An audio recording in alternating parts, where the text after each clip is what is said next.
She made one catastrophic mistake the second she touched my chain.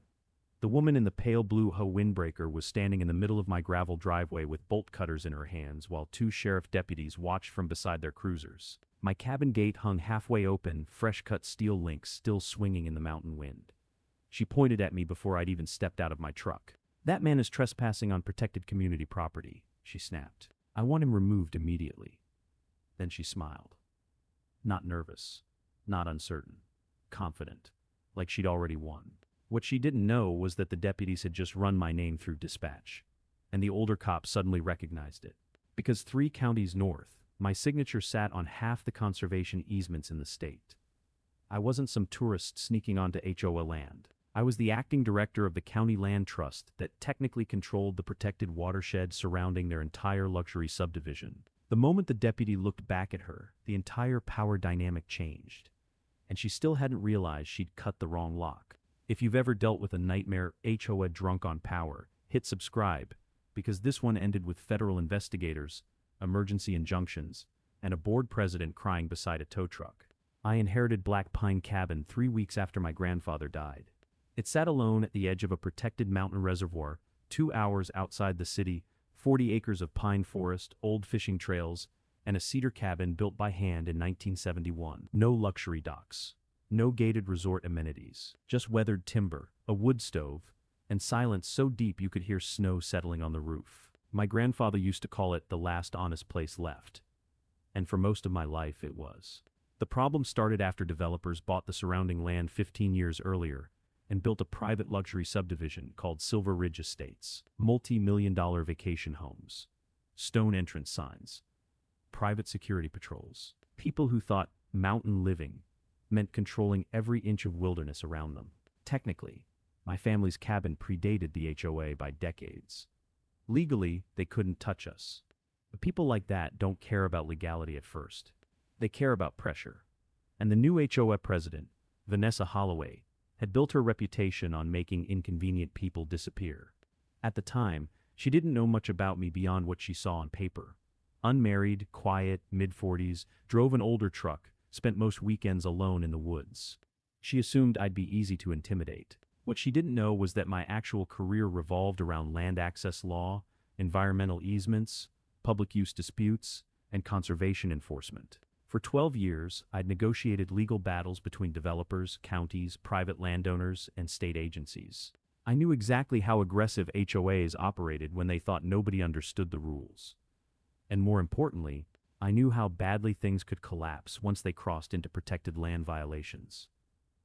At first, I honestly tried to avoid conflict. I only wanted to restore my grandfather's cabin, spread his ashes beside the reservoir, and keep the property in the family. But by the time Vanessa called the cops on me that morning, Silver Ridge Estates had already committed enough violations to trigger state-level investigations. They just didn't know it yet. My grandfather built Black Pine Cabin with his own hands 2 years after returning from Korea. Not contractors, not developers, just one exhausted union carpenter with a dented pickup truck, military surplus tools, and enough stubbornness to drag salvaged cedar beams halfway up a mountain road that barely deserved to be called a road. Even decades later, you could still see the differences between his cabin and the vacation homes surrounding the reservoir. The giant lakefront properties in Silver Ridge looked polished and artificial, like they'd been assembled from catalogs and corporate mood boards. My grandfather's place looked alive. The stone chimney leaned slightly to the left, because he'd laid every rock himself from the creek bed below the ridge. The floorboards creaked differently in winter because the wood expanded with the cold. The porch rails carried tiny saw marks where he'd shaped them by hand after long shifts at the union hall. Nothing matched perfectly. That's what made it real. As a kid, I spent almost every summer there with him. We'd wake before sunrise, when the mountains were still blue with darkness, and hike down toward the reservoir, carrying old aluminum fishing rods and a rusted tackle box that smelled permanently of river mud and tobacco. I still remember the sound the lake made at dawn. Not waves, just tiny movements against stone and fallen timber. Quiet enough that whispers carried across the water. Back then, the cabin had no reliable electricity during storms. Half the mountain grid would fail every winter, and my grandfather would light kerosene lanterns without complaining once. The entire cabin would glow gold while snow hammered the windows outside. Honestly, those nights probably saved me later in life. Because after my divorce, after the burnout that came from years of county disputes, lawsuits, and endless political meetings, Black Pine became the only place where my brain finally stopped buzzing. No cell service. No conference calls. No people demanding something from me every 10 minutes. Just cold air, pine sap, and silence. I used to sit beside the wood stove reading my grandfather's old journals while wind pushed through the trees outside. Most entries were simple. Weather notes, fishing conditions, reservoir levels. But every few pages, he'd write something deeper. Warnings, almost. One line stayed with me more than any other. Land doesn't belong to us. We borrow it. And another entry, scribbled beside a sketch of the shoreline years before the developers arrived, felt almost prophetic once Silver Ridge appeared. People ruin places the second they think ownership means control. At the time, I didn't fully understand what he meant. By the end of all this, I understood perfectly. The mountain started changing about 15 years ago. At first it was subtle. A few survey flags tied to trees near the old logging road. Then came the excavation crews. Then the dynamite. Within a year, entire sections of forest surrounding the reservoir had been carved open like wounds. Hillsides I used to hike with my grandfather disappeared behind retaining walls and fresh asphalt. Deer trails turned into paved cul-de-sacs with names like Timbercrest Lane and Eagle View Circle. The developers called it Silver Ridge Estates. They advertised it as luxury wilderness living. What they really built was a gated suburb wearing hiking boots. The old logging roads vanished first. Then the fishing pull-offs locals had used for decades. After that came the private security patrols and camera poles mounted near the main entrance roads. Every year the gates got taller. Every year the residents got more territorial. Most of the homeowners weren't from the area. They came from cities 3 or 4 hours away and treated the mountains like a private resort they'd purchased in bulk. Expensive SUVs. Outdoor fireplaces nobody used. Massive lakeview decks illuminated all night long like cruise ships floating in the forest. And slowly, the HOA started behaving less like a neighborhood association and more like a private government. Noise complaints over chainsaws, warnings about truck parking, restrictions on exterior paint colors. Then access disputes started appearing. Security guards questioning locals on roads their families had driven for generations. Longtime residents suddenly needing authorization to use trails that existed before half the subdivision owners were born. That tension spread quietly at first. You'd hear it at bait shops and gas stations. Old residents stopped waving at Silver Ridge vehicles. Silver Ridge residents complained about undesirable locals. And sitting directly in the center of all that hostility was Vanessa Holloway. The first time I saw her in person was during an HOA board meeting held inside the subdivision clubhouse. She carried herself like someone who'd spent her entire life managing employees she secretly hated. Perfect posture. Perfect hair. Controlled smile that never reached her eyes. I later learned she'd worked as a corporate compliance executive before retiring early, which explained everything. Vanessa didn't just like rules. She liked enforcement, especially public enforcement. During meetings, she'd call residents forward one at a time and read violations aloud like criminal charges. Lawn maintenance, storage visibility, fence staining. One older man got lectured for leaving a fishing boat visible from the road. People stopped arguing because she seemed to enjoy resistance. Rumors spread constantly around the reservoir after she became HOA president. An elderly couple allegedly lost their home after accumulating thousands in fines over landscaping violations. Another resident claimed security patrols intentionally targeted homeowners who criticized the board online.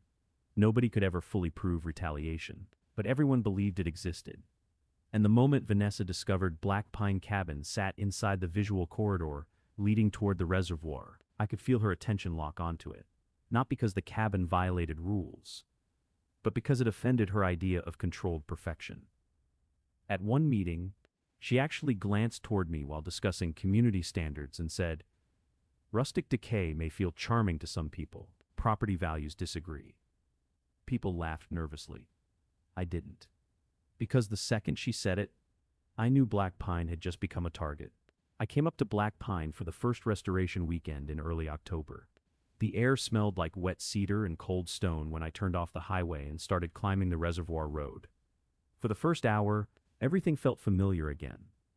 Pine needles drifting across the hood of my truck. Fog hanging low over the water. the same sharp mountain silence I remembered from childhood.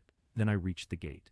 3 laminated notices had been zip-tied across the chain like warrants. Road access violation. Unauthorized property U.S. Non-compliant structure review pending. At the bottom sat the Silver Ridge Estates HOA logo, beside a legal disclaimer intentionally written to sound more official than it actually was. I stood there for a minute reading them while wind pushed through the trees behind me.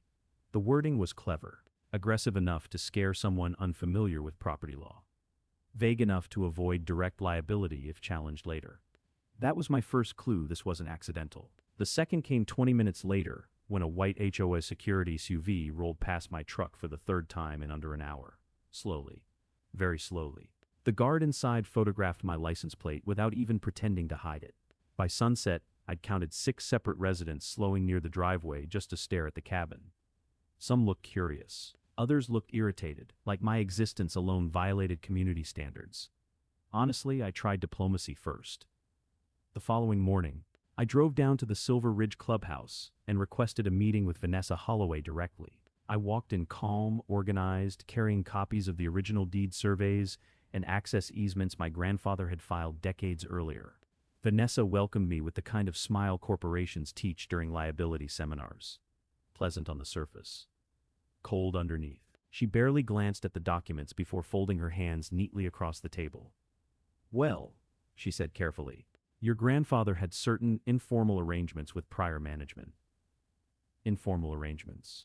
That phrase immediately irritated me because it deliberately distorted the legal reality. What she called an arrangement was actually a grandfathered access easement, a permanent legal protection tied to the land itself. Properties that predate newer developments often retain access rights regardless of later HOA boundaries. Easements survive ownership transfers. They don't disappear because a board president decides they're inconvenient. But HOAs bluff constantly because most property owners don't understand that. Vanessa absolutely did. That was the dangerous part. She knew exactly where the legal line sat, and she was testing how much pressure it would take to make me back away voluntarily. Before I left, she walked me to the clubhouse door and said softly, "I do hope we can avoid unnecessary legal complications." The words sounded polite. The meaning wasn't. Driving back up toward the cabin, I realized something that settled cold in my stomach. This wasn't confusion. It wasn't bureaucracy. It was targeted intimidation wearing professional clothes. A week after my meeting with Vanessa, I started noticing things I couldn't unsee. At first, it was just small inconsistencies along the reservoir shoreline. Fresh-cut slopes where native brush used to grow. Decorative stone landscaping replacing natural runoff areas. New retaining walls extending dangerously close to the waterline. Most people would have seen expensive lakefront upgrades. I saw liability. One afternoon, I hiked the eastern shoreline trail my grandfather used to maintain himself, and the deeper I went into Silver Ridge territory, the worse it became. Entire sections of protective vegetation had been cleared for better water views. Sprinkler systems were running downhill directly toward the reservoir. Bright green fertilizer pellets sat scattered across exposed soil only feet from drainage channels feeding into the water. Near one property, the shoreline itself had started turning murky. Thin algae streaks floated against the rocks like green paint spreading across glass. That stopped me cold. Because reservoirs and protected watershed systems are monitored differently than ordinary lakes. Once nutrient runoff starts affecting water quality, agencies don't treat it as cosmetic damage anymore. It becomes an environmental compliance issue involving county, and sometimes federal oversight. And Silver Ridge was violating multiple safeguards simultaneously. The retaining walls alone looked questionable. Several private docks appeared newer than county records I remembered from prior reviews. One dock had clearly been extended farther into protected shoreline territory recently, fresh lumber, fresh bolts, fresh concrete anchors still visible beneath the platform. That's when I started connecting dots I hadn't wanted to connect. Years earlier, my department had helped coordinate conservation agreements tied to this reservoir after runoff concerns threatened downstream water systems. Strict watershed protections had been attached to surrounding development permits, buffer zones, vegetation restrictions, stormwater controls, wetland preservation requirements. The rules weren't optional suggestions. They existed because once mountain reservoirs become contaminated, cleanup costs become catastrophic. And if an HOA knowingly ignores environmental compliance, liability spreads fast. Civil penalties, restoration orders, insurance complications, potential state enforcement actions. The more I walked those shorelines, the more obvious it became that Silver Ridge had spent years treating conservation restrictions like annoying obstacles instead of legal boundaries. And somehow, nobody had seriously challenged them. That realization bothered me more than the harassment, because suddenly the conflict wasn't just about my grandfather's cabin anymore.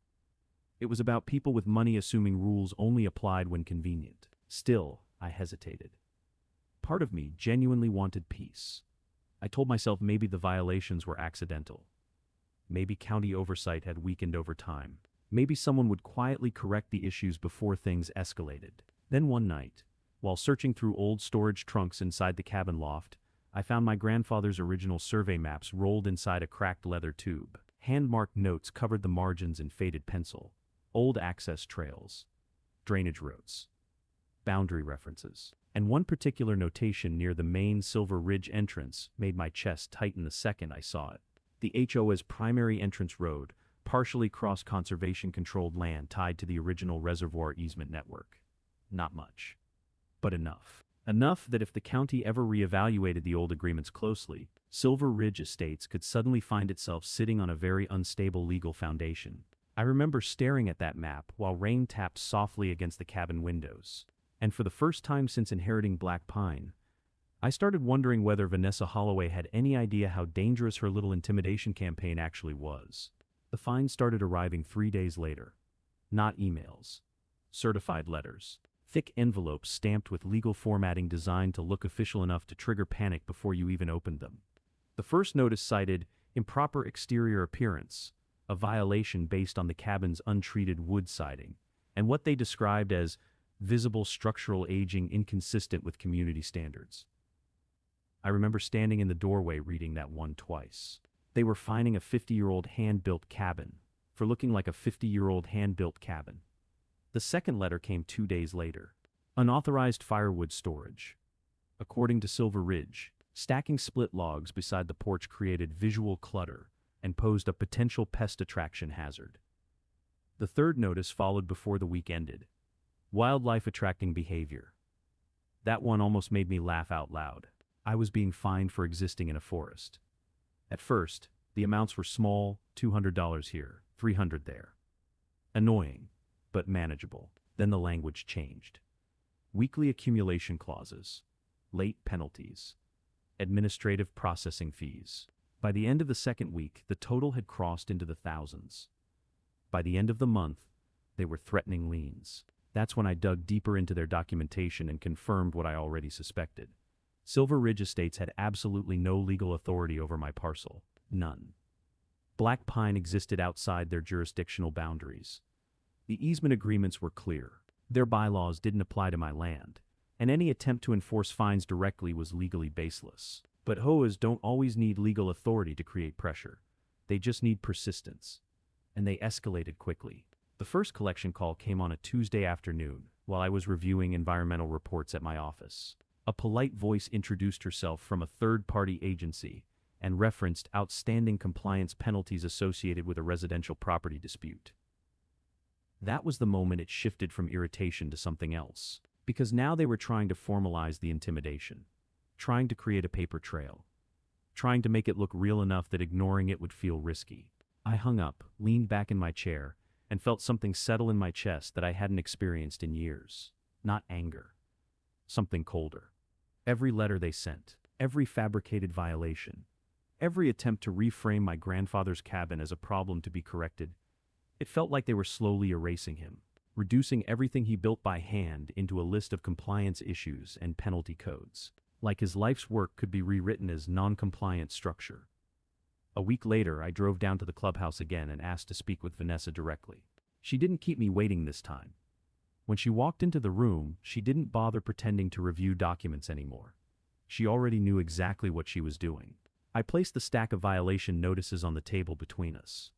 "These don't apply to my property," I said calmly. She didn't even touch the papers. Instead, she folded her hands again, that same controlled posture, that same practiced smile. Then she tilted her head slightly and said, "Non-compliance becomes very expensive eventually." There was no threat in her tone. That was the unsettling part. Just quiet certainty. Like she'd already decided how this was going to end. Walking out of that building, I realized something that tightened everything into focus. She wasn't trying to win legally. She was trying to exhaust me into submission. The surveillance started subtly enough that I almost convinced myself I was imagining it. The first trail camera appeared strapped to a pine tree overlooking my driveway. Cheap camouflage casing. Fresh mounting straps, positioned carefully enough to capture every vehicle entering Black Pine. At first, I assumed it belonged to wildlife researchers or maybe hunters passing through the area. Then I found a second one farther uphill facing directly toward the cabin porch. Then a third near the shoreline trail. None of them were on HOA property. All of them disappeared the moment I photographed them. That's when the drones started. You could hear them before you saw them. A distant mechanical buzzing drifting over the tree line like an oversized insect. Sometimes they hovered high above the reservoir. Other times they dropped low enough that I could hear the propellers fighting mountain wind while I split firewood beside the cabin. Always watching. Always lingering just a little too long. One afternoon I waved directly at one hovering over the dock trail. It immediately pulled back behind the trees. A day later, anonymous posts began appearing in local community forums and neighborhood groups. Dangerous recluse living near protected watershed. Possible illegal squatter occupying disputed cabin property. Environmental risk tied to unauthorized land use. The wording sounded deliberate, corporate. Sanitized enough to avoid defamation claims while still poisoning perception. And slowly, it started working. The contractor I hired to repair storm-damaged roofing suddenly stopped returning calls. A local excavation company canceled a drainage estimate 2 hours before arrival. One electrician finally admitted the truth after I pushed hard enough. "Look," he muttered awkwardly over the phone, "Silver Ridge people talk. Nobody wants problems with the HOA." That sentence stayed with me longer than it should have, because it explained everything. Vanessa didn't need direct legal authority if she could isolate people socially and financially first. By November, Black Pine no longer felt fully private. At night, motion lights activated randomly outside the cabin windows even when no one appeared there. More than once, I heard tires crunch slowly across gravel near the access road after midnight, only for headlights to vanish before I reached the porch. The mountain silence I'd loved my entire life started changing shape psychologically. Every sound carried tension now. Every engine. Every snapped branch. Every drifting drone. Sleep became difficult. I'd wake at 2 or 3 in the morning, convinced someone was outside the cabin watching through the trees. Sometimes I'd stand beside the front window holding a lantern, staring into darkness thick with pine shadows and fog, listening to distant generators humming from the Silver Ridge homes across the reservoir. And the worst part, I could feel exactly what Vanessa was trying to accomplish. Not lawsuits. Not enforcement. Exhaustion. She wanted Black Pine to stop feeling like refuge. She wanted it to feel unwelcome enough that eventually I'd leave on my own. The moment things crossed from harassment into outright criminal behavior happened during the first heavy snowfall of December. I'd spent 3 days in the city handling year-end meetings and drove back to Black Pine late Friday afternoon with supplies stacked in the truck bed: fuel cans, groceries, replacement lantern mantles, cold weather gear. Halfway up the ridge road, I noticed something was wrong. The cabin lights were off. Not unusual by itself. But the motion lantern above the porch, the one connected to the backup generator system, was dark too. When I reached the gate, my stomach tightened immediately. The original chain was gone. In its place sat a brand new steel lock wrapped through the gatepost with a bright aluminum sign bolted beside it. HOA secured property access restricted pending compliance review. For a few seconds, I honestly just stared at it while snow drifted across the headlights. Then I saw the generator housing beside the shed. Empty. The entire backup unit was gone. Not disconnected. Removed. That was the exact moment I felt anger hit hard enough to blur my vision. Not because of the generator itself.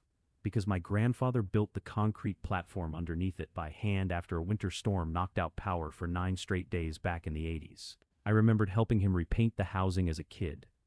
I remembered him teaching me how to prime the fuel lines during snow season. And now some HOA enforcement crew had treated it like abandoned property. For about 10 dangerous seconds, I genuinely considered cutting the lock immediately and driving straight through the gate. Instead, I forced myself to breathe. Then I started documenting everything. Photos first. Wide angles. Close angles. Tire tracks near the gate. fresh tool marks on the chain mounts, snow impressions showing where equipment had been dragged from the shed area. Then video. I narrated timestamps calmly into my phone while recording the signage and property conditions. 20 minutes later, an HOA security SUV rolled up behind me. The younger guard stepped out nervously while snow collected on his shoulders. "Sir, this property has been temporarily secured under Emergency Compliance Enforcement Authority." Authority. That word almost made me laugh. Because no HOA in America can legally seize private property access without court authorization. They can issue notices, file lawsuits, seek injunctions, but physically blocking access, replacing locks, removing utilities or equipment, that enters extremely dangerous territory legally. Once an organization interferes with access to private land without judicial approval, exposure changes fast. Criminal trespass claims, civil damages, insurance liability, potential emergency access violations if occupants are endangered. And judging by the guard's nervous expression, he already suspected they'd crossed a line. I stayed calm anyway. That surprised him. Honestly, it surprised me too. Because underneath the calm, I was furious enough to feel my pulse hammering in my throat. But anger would help Vanessa. Evidence would destroy her. That night, instead of fighting at the gate, I drove back to the city and began assembling everything systematically. Time-stamped photos, environmental reports, deed transfers, original easement filings, county GIS overlays, archived watershed agreements, historic survey maps from my grandfather's storage tubes. Every document went into organized binders and digital folders. And sometime around 2 in the morning, while satellite maps glowed across my office monitor beside stacks of legal records, the strategy finally changed in my head. Up until then, I'd still been trying to survive the harassment. Now, I was quietly preparing to expose everything. Once word spread that Silver Ridge had physically locked me out of Black Pine, something unexpected started happening. People began approaching me quietly, not publicly. Never around the clubhouse or security patrols, always privately. A man at the gas station near the reservoir slipped me a folded note with his phone number while pretending to pay for coffee. An older woman stopped me outside the hardware store and whispered, "You should talk to Harold Jensen," before immediately walking away like she was afraid someone might see us speaking.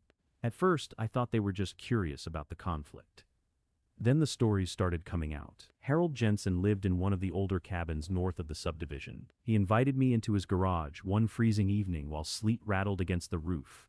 And for nearly 2 hours, he described how the HOA had systematically worn residents down over the years. An elderly widow received thousands in fines because her late husband's truck remained parked beside their garage too long after his funeral. A retired Marine got threatened with legal action over a flagpole the HOA claimed violated visual harmony standards. One family spent nearly 18 months fighting a lawsuit over a fishing boat trailer parked on their own gravel driveway. Every story followed the same pattern. Pressure. Escalation. Financial exhaustion. Vanessa rarely needed to win outright because most people eventually folded under the cost and stress alone. And slowly, another layer of rumors began surfacing beneath the harassment stories. Money. Multiple residents quietly told me HOA reserve accounts seemed wrong. Maintenance fees kept increasing despite obvious infrastructure neglect. Legal spending had exploded over the past 3 years. Yet board approvals for several enforcement actions appeared incomplete or missing entirely. One resident who previously worked in accounting showed me copied financial summaries inside a diner booth 30 miles away from Silver Ridge because she didn't trust local conversations anymore. Several line items immediately stood out. Private investigators, expanded compliance enforcement consulting, unapproved litigation retainers, security surveillance contracts. Large expenditures Vanessa appeared to authorize personally without full board review. That changed the entire shape of the situation for me. Until then, I'd viewed the conflict primarily as targeted intimidation against my grandfather's cabin. But sitting there under buzzing diner lights while snow piled against the windows outside, I realized something much uglier had been growing inside Silver Ridge for years. This wasn't just an HOA becoming over-aggressive. It was an ecosystem of fear. People weren't complying because they respected the board. They were complying because resistance had become emotionally and financially punishing. At one point, Harold leaned back in his chair and stared into his untouched coffee before saying something I never forgot. People stopped fighting because she made resistance feel expensive. That line stayed with me the entire drive home. because he wasn't talking about money anymore. He meant exhaustion, isolation, humiliation. And for the first time since all this started, I realized Black Pine Cabin might simply be the latest target in a much larger pattern. After the gate incident, the silence around Silver Ridge started breaking in small, careful ways. People still avoided speaking openly inside the subdivision, but away from the cameras and clubhouse parking lots, longtime residents began finding quiet excuses to approach me. A folded note left beneath my windshield wiper at the bait shop, a phone number scribbled on the back of a feed receipt, an older man stopping me beside the gas pumps just long enough to mutter, "You're not the first person she's done this to." It felt less like neighborhood gossip and more like people testing whether it was finally safe to talk. The first real conversation happened in Harold Jensen's workshop north of the reservoir. He was in his 70s, a retired mechanic with arthritis in both hands and an old wood stove burning in the corner of the garage. Snow tapped softly against the tin roof while he explained how Vanessa Holloway had spent years tightening control over Silver Ridge, one resident at a time. An elderly widow named Carol Benson got buried under escalating landscaping fines after her husband died. According to Harold, the violations began less than 2 weeks after the funeral. A retired Army veteran received repeated citations because the HOA claimed his flagpole created visual imbalance within the neighborhood aesthetic. One family spent nearly 2 years fighting legal threats over a fishing boat trailer parked beside their own driveway during winter storage. Every story sounded absurd individually. Together, they formed a pattern. Vanessa never needed dramatic confrontations because the system itself exhausted people first. Legal letters, compliance notices, attorney fees, endless pressure until residents either paid up or gave in. And then the financial rumors surfaced. A former HOA treasurer quietly met me at a diner 40 minutes outside the reservoir because she was convinced board emails were being monitored internally. She slid photocopied budget summaries across the table while trucks hissed through slush outside the windows. The numbers didn't add up. Reserve funds were shrinking rapidly despite rising dues. Large legal expenditures lacked proper board authorization. Security contracts ballooned year after year. Thousands had been allocated toward compliance enforcement initiatives, with vague descriptions and incomplete approvals. Several payments appeared personally authorized by Vanessa without full resident disclosure. That changed everything for me psychologically. Until then, I'd still viewed the fight as personal, one aggressive HOA targeting my grandfather's cabin because it didn't fit their polished image. But sitting there under fluorescent diner lights, flipping through missing reserve balances and unauthorized legal invoices, I realized Silver Ridge had been operating on intimidation for years. Black Pine wasn't the beginning. It was simply the first time someone pushed back hard enough to expose the machinery underneath. Before I left the workshop that night, Harold stared into the fire for a long moment and said quietly, "People stopped fighting because she made resistance feel expensive. Not expensive financially, expensive emotionally." And suddenly, I understood exactly how Vanessa Holloway had stayed in power so long. The morning everything finally started turning against Vanessa Holloway began cold enough to freeze fog across the reservoir. I remember because the trees along the ridge looked silver when I drove up the access road just after sunrise. And for a few brief minutes the mountain felt peaceful again. Then I saw the sheriff cruisers. 2 of them, parked sideways across the gravel entrance to Black Pine, and standing beside my gate, wearing a pale blue Silver Ridge windbreaker and holding a pair of industrial bolt cutters, was Vanessa herself. Even from 50 yards away, I could tell she was performing for an audience. Several homeowners had gathered nearby with coffee cups and winter jackets, watching from golf carts, balconies, and driveway edges like spectators waiting for a public execution. HOA security stood near the road pretending to direct traffic while Vanessa pointed toward the cabin and spoke animatedly to one of the deputies. The second I stepped out of my truck, she turned dramatically. "There he is," she announced loudly enough for everyone to hear. "That's the individual illegally occupying the property." Occupying. Not owning. Not inheriting. Occupying. The deputy nearest the gate approached carefully, one hand resting near his vest while snow crunched beneath his boots. "Morning, sir," he said professionally. "We received a complaint regarding unauthorized access to restricted community land." I glanced once at the chain hanging loose from the gatepost. Fresh-cut steel links swayed slightly in the wind. Vanessa had cut it herself. My original lock, the one attached to a conservation access route documented in county easement records, now lay broken in the gravel beside her boots. For a second, I honestly couldn't believe she'd gone that far publicly. But she still thought this was intimidation theater. She still believed nobody present understood the legal implications. "I'd like him removed immediately," Vanessa said sharply behind the deputy. "He's interfering with HOA enforcement operations." The deputy asked for identification. I handed over my wallet calmly while neighbors continued staring from a distance. Some looked excited, others uncomfortable.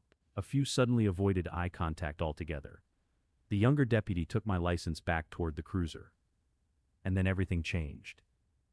At first it was subtle.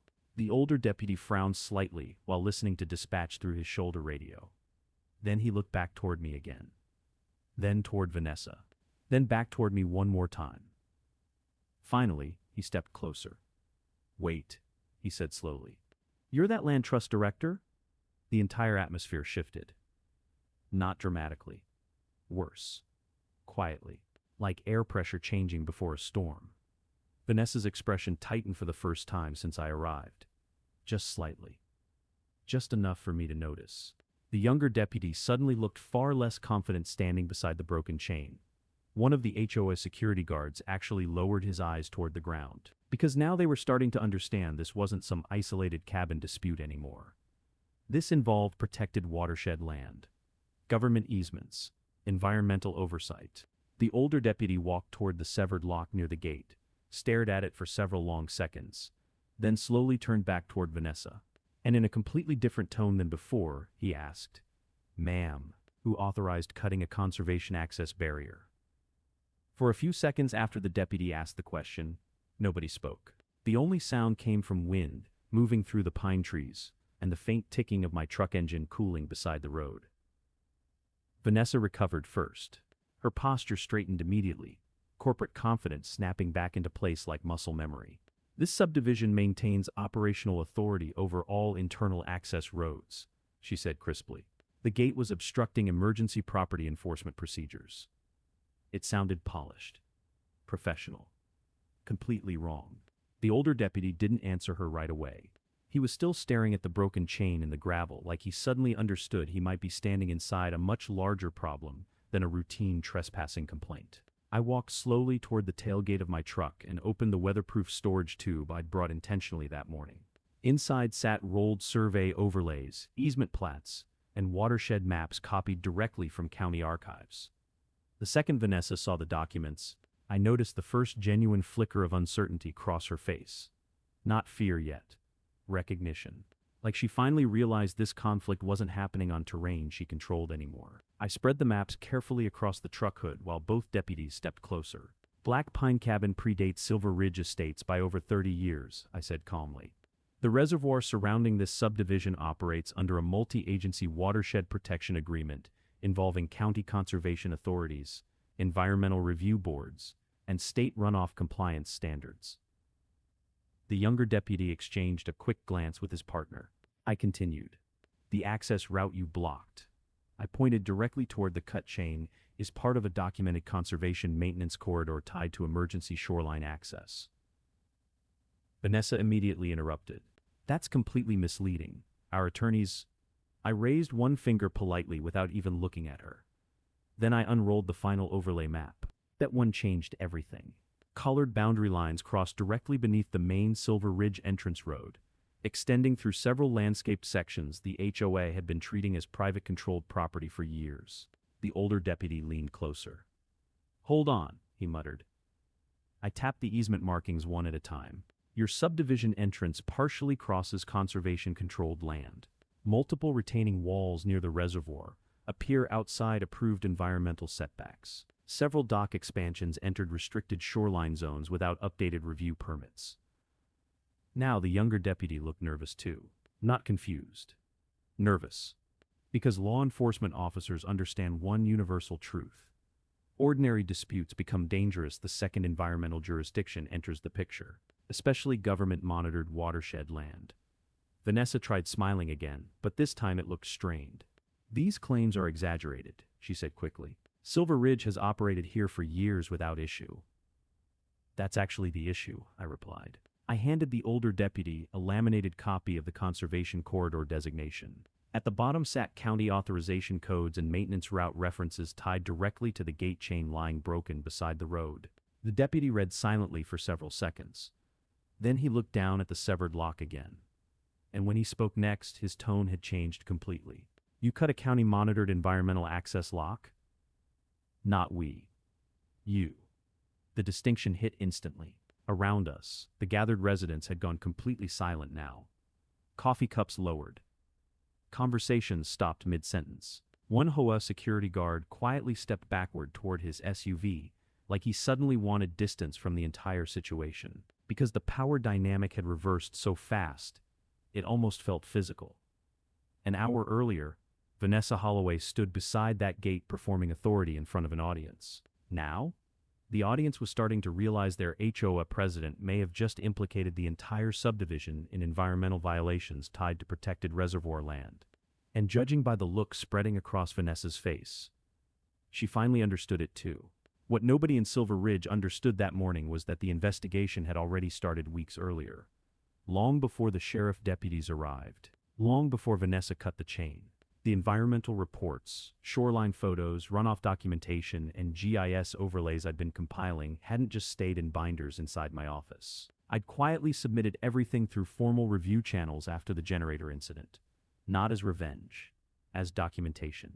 Because once I confirmed the violations potentially affected protected watershed infrastructure, I no longer had discretion to ignore it professionally. 3 days after the police confrontation, the first state vehicles appeared at the reservoir. White trucks with agency seals parked near shoreline access roads before sunrise. Then came county environmental officers. Then survey crews. By noon, Silver Ridge looked less like a luxury subdivision and more like an active compliance site. And panic spread fast. Residents watched from oversized kitchen windows while inspectors in reflective safety vests walked property lines carrying tablets, cameras, and measurement poles. Officials photographed retaining walls from multiple angles. Shoreline markers were driven into frozen ground beside private docks. Orange spray paint started appearing everywhere. Small coded symbols across landscaping stones. Drainage culverts. Erosion zones. Several homeowners tried confronting inspectors directly only to retreat moments later when credentials appeared. The atmosphere changed completely. The same residents who once treated the mountain like a private resort now stood in clusters, whispering nervously beside mailboxes and golf carts, while government crews moved methodically through the subdivision documenting violation after violation. I drove through Silver Ridge that afternoon slowly enough to watch the reactions unfold in real time. One dock had already been marked with temporary restriction tape. A crew near the western shoreline collected water samples where fertilizer runoff had created visible algae growth. Near the clubhouse entrance, county engineers examined stormwater drains connected to newly landscaped slopes that clearly violated runoff containment standards. And for the first time since all this began, Vanessa Holloway looked overwhelmed. I spotted her near the marina access road speaking rapidly into a cell phone, while 2 environmental officers ignored her completely and continued photographing shoreline modifications behind her. That was the moment her authority visibly cracked. Because intimidation works best in closed systems, private meetings, legal threats, controlled narratives. But state investigators don't care about HOA politics. They don't care who controls the clubhouse or who usually wins neighborhood disputes. They care about documented violations. And suddenly, Vanessa wasn't controlling the story anymore. The mountain itself was. Later that afternoon, I watched from the overlook near Black Pine while a convoy of additional enforcement vehicles climbed towards Silver Ridge through drifting fog. Camera shutters echoed across the reservoir. Metal measuring rods clicked against dock pilings. Radios crackled through cold mountain air. And below me, luxury homeowners who once treated my grandfather's cabin like an eyesore now looked genuinely frightened watching officials spread across the shoreline. Because deep down they already understood something important before anyone said it aloud. This investigation had grown far beyond one cabin dispute, and there was no HOA policy on Earth capable of stopping what came next. The emergency HOA meeting happened 4 nights later inside the Silver Ridge clubhouse. By then, the subdivision was already unraveling. Inspection notices had spread through nearly every shoreline section of the community. Rumors about environmental penalties bounced between residents faster than facts. Property owners who once obsessed over landscaping violations were suddenly asking whether their insurance policies covered state enforcement actions. Most didn't. And everyone was beginning to understand the numbers involved could become catastrophic. I attended the meeting quietly, sitting near the back wall beneath mounted photographs of the reservoir taken before the subdivision existed. The room smelled like wet coats, expensive perfume, and panic.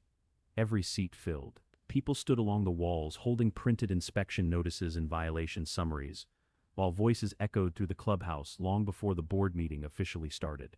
Vanessa walked in 20 minutes late carrying folders and legal binders, but the performance she usually controlled so carefully was already collapsing around her. Residents weren't intimidated anymore. They were angry. The HOA attorney spoke first, visibly tense, explaining that ongoing environmental reviews had triggered potential exposure concerns tied to shoreline compliance and watershed permitting. That phrase lasted maybe 10 seconds before homeowners started shouting over him. How much exposure? Are we being fined? Why are inspectors on private property? Then the insurance issue surfaced. Silver Ridge's carrier had reportedly issued a preliminary reservation of rights notice, meaning portions of the investigation might not be covered if the board knowingly ignored regulatory violations. That detonated the room. Because suddenly this wasn't abstract legal language anymore. It was personal financial risk. A retired surgeon near the front demanded exact reserve numbers. Another resident accused the board of hiding legal expenses. Someone else shouted that dues had increased twice in 3 years while infrastructure maintenance deteriorated everywhere outside the gated entrance. And then the accounting documents started circulating. Copied expenditure reports, security contracts, private investigator invoices, aggressive legal retainers tied directly to enforcement campaigns against residents, including me. One board member looked physically sick flipping through the paperwork. Several expenditures carried Vanessa Holloway's direct authorization without full board approval. That's when the HOA attorney quietly changed posture entirely. Up until then, he'd been speaking in collective terms. We, the association, the board. Now he started separating individuals carefully. Specific actions, specific approvals, specific liabilities. Because HOA board members can face personal exposure if they knowingly participate in unlawful enforcement actions or exceed legal authority while causing damages. And judging by the attorney's tone, he suddenly wanted distance from Vanessa very badly. A man near the center aisle finally stood up red-faced and shaking while waving an inspection report in the air. "You told us the cabin owner was bluffing." The entire room exploded after that. People started yelling over one another so loudly the meeting dissolved into chaos. Homeowners demanded resignations. Others accused the board of weaponizing dues money for personal vendettas. One resident openly threatened litigation against the HOA itself. Through all of it, I stayed quiet. Not triumphant. Just calm. Because sitting there watching Silver Ridge consume itself, I realized something important. Vanessa's real power had never come from rules. It came from certainty. The belief that she controlled consequences while everyone else absorbed them. But now consequences had escaped her control entirely, and for the first time since this nightmare began, she looked afraid. The county hearing took place inside an old municipal assembly chamber overlooking the courthouse square. By the time I arrived that morning, news crews were already outside. Not major national media. Local stations, regional reporters, environmental bloggers. Enough attention that Silver Ridge residents entered through side doors trying not to be photographed. The room itself felt heavy before proceedings even began. Folding chairs filled quickly with homeowners, county staff, longtime mountain residents, and people who'd spent years quietly dealing with HOA intimidation without ever believing they'd see public accountability. Vanessa sat near the front beside legal counsel, wearing a dark gray blazer, and the same carefully controlled expression she'd used since the beginning. But the confidence underneath it was gone now.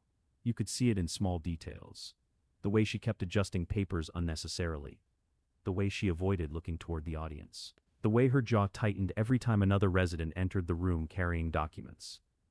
The hearing opened with environmental summaries first. Shoreline violations. Unauthorized retaining wall expansions. Runoff failures. Wetland encroachment concerns. Large aerial photographs appeared across projection screens, showing altered drainage patterns around Silver Ridge properties. Survey overlays highlighted structures extending beyond approved boundaries. Then the harassment evidence began. Emails from HOA leadership threatening unsupported legal action. Internal communications discussing strategies to pressure non-compliant property holders. Security reports documenting surveillance activities near Black Pine Cabin despite no lawful enforcement jurisdiction. Photos of the replaced gate lock, the removed generator platform, the HOA secured property signage. Every piece of evidence chipped away another layer of authority Vanessa had spent years building around herself. And then the residents started speaking. Carol Benson, the widow Harold told me about, approached the microphone first with trembling hands and described receiving escalating violation notices while planning her husband's funeral. The retired Marine testified next. His voice stayed controlled until he described being threatened over the American flag he'd raised after returning from Afghanistan. A younger family explained how legal threats over their boat trailer nearly bankrupted them. One by one, stories that had stayed buried behind closed doors for years finally surfaced publicly, and the entire atmosphere inside the chamber shifted from regulatory hearing to reckoning. About halfway through the session, the county sheriff himself confirmed an active criminal review involving unauthorized property interference and unlawful access restriction actions tied to the gate incident. That was the first moment Vanessa visibly cracked. Not subtly. Physically. Her shoulders lowered. Her face lost color. One hand started trembling against the table while reporters nearby immediately began writing faster. Because now this wasn't just civil exposure anymore. Criminal investigation changes everything. Vanessa's attorney attempted one final defense near the end of the hearing. He framed the HOA's actions as well-intentioned governance disputes, complicated by overlapping land use interpretations. Then the state environmental attorney stood up. Calm, precise, absolutely devastating. She adjusted her glasses, glanced once toward the projection screen showing Black Pine Cabin beside the reservoir, and said, "This entire enforcement campaign began because the board wanted to remove a legally protected family cabin from sight." Silence hit the room instantly. Not courtroom silence. The kind of silence that happens when everyone suddenly recognizes the truth at the exact same moment. Vanessa lowered her head. No arguments left. No authority left. No performance left to maintain. Just a woman sitting publicly inside the collapse of her own control. Vanessa Holloway resigned 11 days after the county hearing. Not publicly. Not dramatically. Just a short legal statement emailed to residents late on a Thursday night announcing her immediate departure from the Silver Ridge Estates HOA board for personal reasons. Nobody believed that wording for a second. By then, the subdivision was already drowning in consequences. Civil lawsuits started first.